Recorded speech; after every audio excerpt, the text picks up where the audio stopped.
Oh, hey everybody, I just squished my balls. That's the way I wanted to start the episode. I should have cut that out, but I don't think I'm gonna. How you all doing? What are we doing today? Address to the nation? Oh, in the midst of defeat and despair. How am I gonna spin this? Hey y'all, I know you don't like me as your president, and I failed, but the economy is getting better. Lucy and I walked into my office in the Maroon Palace to make my address to the nation. What a maroon! It was unusually crowded today. Cameras, lights, and microphones were set in place, and the crew was standing by, ready to start filming. Are you ready, sir? Yes, let's do it, Broseph. Good, I think the crew is ready. As soon as you take your seat, we can go live. I took my seat and rearranged my notes on my desk as the crew member powdered my face with a cotton puff. Let me throw the notes away. This time we're doing it without notes. Let's just fucking do it live, right? If you're gonna go out on your terms. After everybody was ready, the director gave me the sign to start filming. I looked directly into the camera. I can say my fellow... No, brothers and sisters in my nation. Man, do I push for... Oh, man, I don't know what to do. I either say that they called for change, and I'll have to admit we failed on some of it, or I could talk about something bigger. You know what? We're going to talk about something bigger. That's what the constitutional reforms were. And that's what we're going to speak to. I'd like to speak about the events of the past months. About a great historic effort to give the words freedom, fairness, and hope new meaning and power. I began my term with one goal, to transform Sordland into a modern democracy. I don't know where this is going, because it ends with I failed. No, this is where our party better hope I don't get popular. Because this is where those who stood against us are about to get blasted. Now, if we stay unpopular, it ain't gonna hurt them. But if we get popular, people will remember this. My ambition did not waver, even as the forces within my own government conspired against me. The Assembly could not conceive of a Sordland in which minority voices were represented and amplified, because that's what we fought for. We fought for lowering the threshold so people who can't get representation could finally get accurate, adequate, realistic representation. Man, do we go after Sol himself? I think that's a risky strategy. And so they struck down my reforms with the help of Sol himself. Man, we're going way, way out on a limb with this one. But I will tell you this, people of Sordland, I am not done fighting for you. I have not given up on my commitment to equality and justice. Now, I either have to say the future is in our hands, or it lies in the democratic movements of the West. The future lies in the democratic movement of the West. It is time for us to embrace it. We must keep striving for a fair and transparent democracy in Sordland and abroad. With or without the Assembly's support, there is no end to what we, the people of Sordland, can achieve. I took a deep breath, loosing shooed a fly away from my forehead. Oh no! I'm like that one video! Oh shit!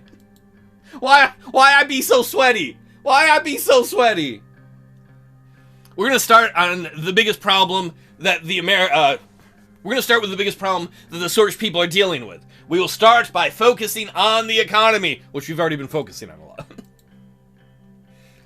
lot. Let's make this touch people's hearts, right? I can thank the people for standing with us. We're not popular. They're not all standing with us. I could thank our vice president. Nah.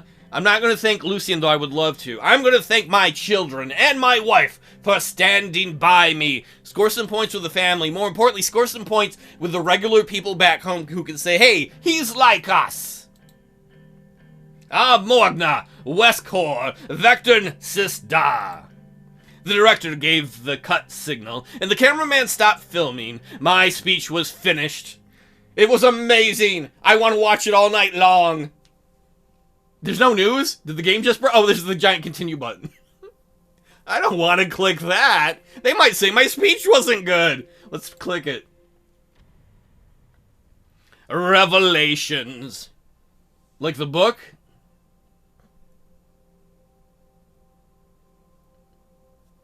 I'm going right to the news because I want to see if my speech bombed or not.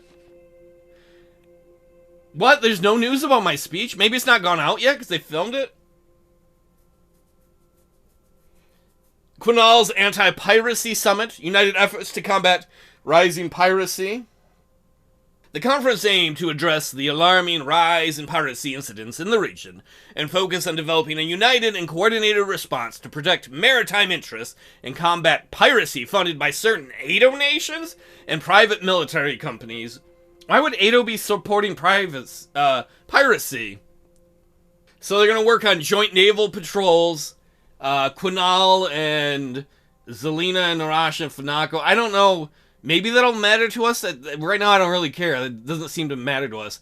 Walker wins Arcasian election. That could. Because Dwight Walker seems to like us. He's very pro-capitalistic democracy.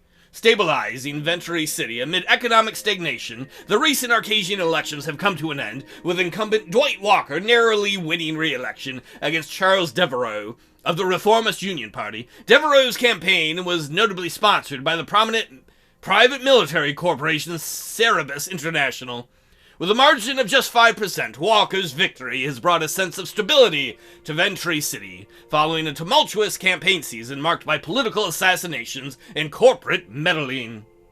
Walker's re-election has been attributed to his successful efforts in lifting a significant portion of the population out of poverty during his previous term. That's what we're trying to do. However, despite these achievements, Arcasia's economy has recently shown signs of stagnation. Experts argue that the slowdown may be due to the high expenditures associated with the ATO alliance and the ongoing Cold War against the United Contana. Adding to the complexity of the political landscape, tensions have risen between Rumburgian migrants and Arcasian citizens. Walker, who has Rumburgian heritage, has faced criticism and suspicion from some segments of the population. Despite these challenges, Walker has emphasized the importance of unity and inclusion in his political agenda. In his victory speech, President Walker of the Democracy Party acknowledged the challenges ahead and vowed to work toward a more inclusive and prosperous society while maintaining Arcasia's core principles. That's good news for us, I think. Queen Beatrice of Rumburg demands reparations for century-old alleged war crimes. Oh, this is going to be about us, isn't it? Queen of Rumburg, Beatrice Livingston, brought up the Estor incident of the 15-day war, igniting the forgotten century-old debate of Sordish war crimes. Honey, we've committed so many war crimes, not our administration, but our country. I can't keep them all straight. She spoke about the need for peace and the change in Eastern Macopa, and that the way forward can only be walked if past atrocities are finally settled. Queen Livingston claimed that the Sordish army in 1870 had massacred ethnic Rums with plans of committing genocide. Sordland still hasn't claimed any responsibility for their past war crimes, said the Queen, and demanded reparations be paid. I don't think you getting that money, bitch. If I can get Lesbia on my side as an ally, you ain't getting that money. I would apologize for what our idiot ancestors did, but 100 killed in Helgeland. I don't want to read that. That stupid little island. More riots between, what is it, Agnolia and Volgsland. So we got a couple more reports on the world stage. Oh, not Rumburg. Is this the... Oh, that's her wanting reparations. I'll send you a big old can of fuck off, if that make you happy. Gendarme police issue. A massive miscommunication between the Interior and the Gendarme has resulted in a failed raid in Vestord. The Ministry of Defense and Interior have both put the blame on each other. They will be gathering soon to solve the ongoing dispute within security. I already blame Lilius. She better have some really good excuse for fucking this up. She asked to be in charge of this. Said that they would be better, more caring for the people, less bad shit happening, and she fucked it up? You done fucked up. A radical journalist killed en route to interview. A devastating incident in Vestord has shaken the journalism community. A reporter from the Radical was killed while traveling to interview Rob Lehman, the influential founder of the State Educators Corps and a known ally of Tarkin's soul. This event has sent shockwaves across the city and is currently under thorough investigation. The motives behind the act and its potential ramifications on press freedom remain topics of grave concern. Departure of President's son from home? Oh, are kids gonna go, where was he going, military school? I forgot where he was going. It was a cloudy, rainy day in Holsard. The gloomy weather echoed my own feelings. My constitutional changes had been defeated. I was back to square one, and I don't mean that entertaining show on PBS in the 90s. I couldn't spend the day moping. However, Frank was finally about to leave home. My son piled the last of his bags next to the door. Serge and the assistant driver were waiting outside next to the car. Kid, if you're joining the military, I cannot have my private driver drive you there. You're going to get picked on so bad. Did you pack everything? Don't forget to give me a call immediately after you arrive. Ugh, I will. I think I'm all packed. Monica, don't embarrass him. Monica helped him put his backpack on, while Serge started carrying the luggage to the car. I made you a snack lunch. I'll get it from the kitchen. She dashed down the hallway. Frank and I turned to face each other in the doorway. Ugh, so I guess this is it, Dad. Yeah, I hope they teach you to be a better shot than me. Man, that wouldn't be hard. I remember our one hunting trip. Shut up, I just didn't want to kill Bambi. Frank shifted his weight nervously. Oh, I haven't forgot what you told me about your university years. I hope the army gives me a chance to prove myself the same way you did. Oh man, I really hope I didn't piss off Iosif.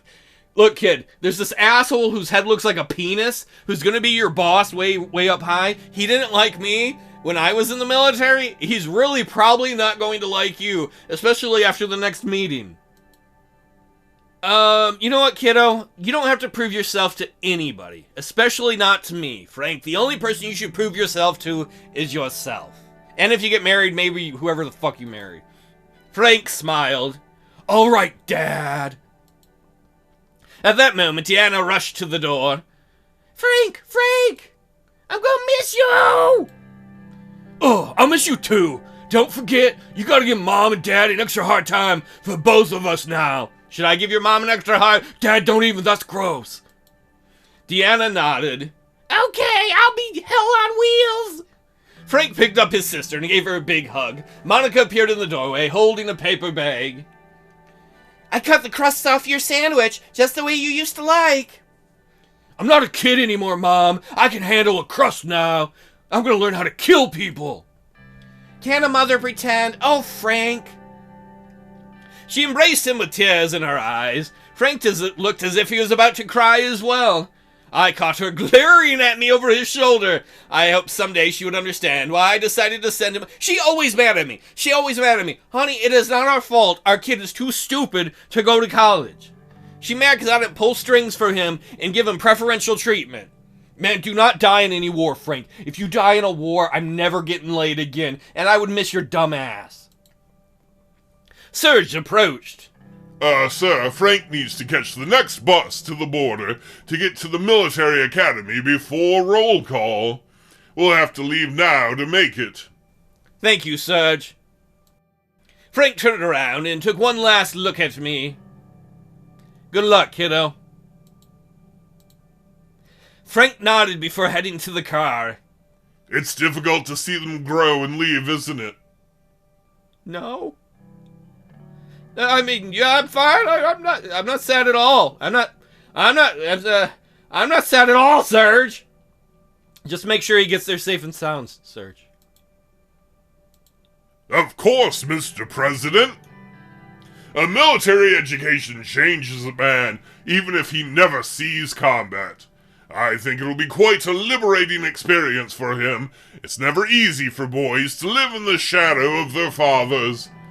It must be even harder when one's father's Anton Rayne, a great man like you, casts a very long shadow. Not everyone thinks that, Serge, but thanks, man. Take care of my kid, dude. Excuse my language, Mr. President, but to hell with them! To hell with those who don't believe in you! You are my president, now and forever! He looked at his watch. Time to go! Frank waved his hand as he entered the car. The engine started and they were on their way. Monica stood next to me as they drove away. Her eyes were teary. Man, he really likes you a lot. You have a very loyal driver. Yeah, I didn't give him all our money or anything. What? Nothing? There he goes. It already feels different. She put her head on my shoulder. I'm gonna stroke her hair. I don't have any words. I stroked her hair supportively. Not creepily. Not... but supportively. She turned to me, kissed me on my cheek, and put her head on my shoulder again. With the defeat of your reforms, I hope we'll be alright. Man, don't look at our bank account, baby. Just don't look at our bank account. We watched for a few more minutes, even after the car was no longer in sight. I sighed and closed the door. I would think in that moment when Anton was giving his wife a hug. You know, she can't see his face. You know, he's very stoic and bold as the man in that family. But in that one moment, you see the sadness almost break his face of seeing his son leave. And then he pulls it together again for his family. Or maybe he pulls it together for himself.